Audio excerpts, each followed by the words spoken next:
La plupart des praticiens et chercheurs pensent les outils de gestion en général, et les outils du contrôle en particulier, en termes de fonctionnalité et d'efficacité individuelle de ces outils. Les questions sont alors du type « ce tableau de bord est-il une bonne pratique ? Ce budget est-il un bon outil ?»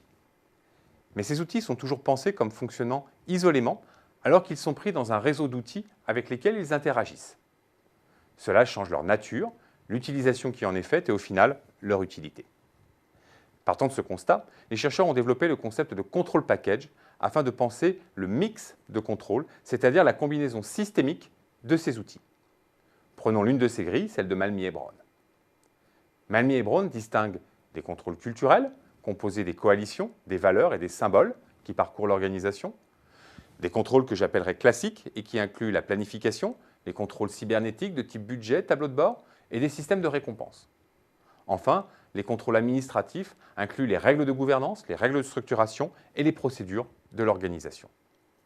Ce type d'outil est très utile pour cartographier les pratiques existantes. Mais il permet aussi d'identifier les relations entre ces outils.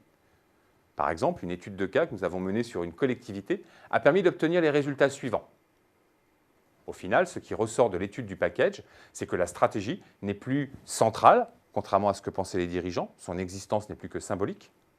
Une logique de court terme d'économie l'emporte et a cristallisé l'opposition entre les dirigeants d'hier, le clan des communistes, et les dirigeants d'aujourd'hui, le clan des socialistes.